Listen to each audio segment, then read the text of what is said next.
एक समय की बात है। एक शांत गांव में, जो कि एक महान पहाड़ी प्रमुख समृद्ध श्रृंग की पादुकाओं में समाहित था, वहां एक युवती नामक सुजाता रहती थी। उसे उसके ज्ञान और शांति के लिए दर्शाते थे और लोग अक्सर अपने भटकते हुए मन को नियंत्रित करने के बारे में उसकी सलाह लेते थे। एक दिन एक जिज्ञासु यात्री राज नामक व्यक्ति ने सुजाता के पास आकर कहा, मैंने आपकी बुद्धिमत्ता और आपके चारों ओर की शांति के बारे में सुना है। कृपया मुझे बताएं कि मन को कैसे नियंत्रित किया जा सकता है। सुजाता ने राज को गर्मी के तले बड़े बोधि वृक्ष के नीचे बैठने के लिए आमंत्रित किया। उसने अपनी कथा शुरू की।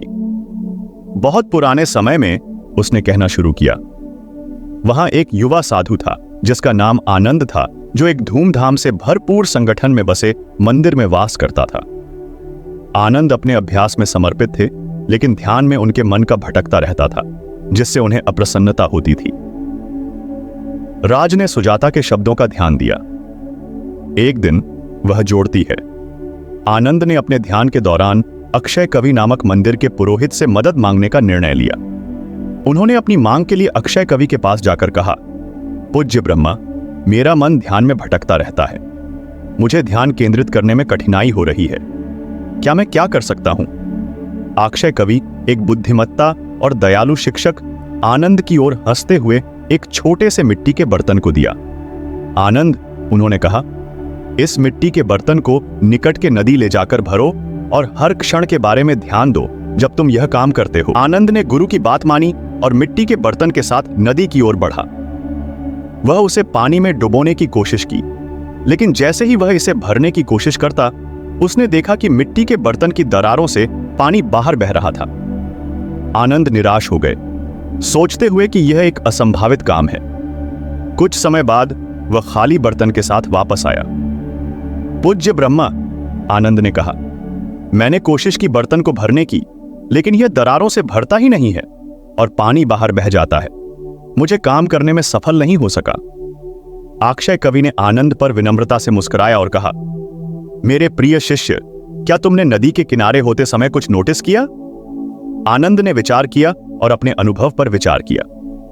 हां, उसने जवाब दिया, मैंने पथ के सुंदर फूलों, बहती हुई नदी की ध्वनि और सूरज की गर्मी का अनुभव किया। अक्षय कवि ने सिर झुकाया। वही आनंद, उन्होंने कहा, मन को भटकने नहीं देना ही विचारों को नियंत्रित करने का कुंजी है। जैसे कि बर्तन में दरारें हैं, हमारे मन के भटकने की प्रवृत्ति भी होती है। इसके खिलाफ नहीं लड़ने के बजाय इसे गोद लें। जब आपका मन ध्यान में भटकता है, तो परेशान होने के बजाय इसे धीरे से वापस लाएं, और इस प्रक्रिया में आप विचारों के भटकने के बीच सुंदरता और शांति की क्षण मिल सकते हैं। राज कहानी से प्रेरित होकर सुजाता की ओर आभार से देखा।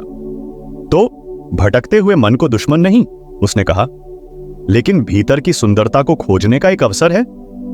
सुजाता ने सिर हिलाया। ठीक है राज, जैसे कि आनंद ने मिट्टी के बर्तन को उठाते समय उसके चारों ओर की सुंदरता को देखना सीखा, आप भी अपने भटकते मन के भीतर शांति और अंतर्दृष्टि के क्षणों को खोज सकते हैं। इसे दया और सब्र से गोद लें और आप असली आंतरिक शांति के मार्ग को खोजेंगे।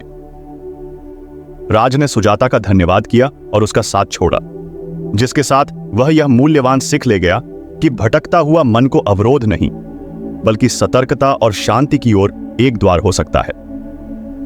सुजाता ने उसे जाते देखा। अपने अपने मन को शांति और सैरापूर्ण बनाने के लिए वह सिखाती रही, जो अपने आंतरिक शांति की तलाश में थे।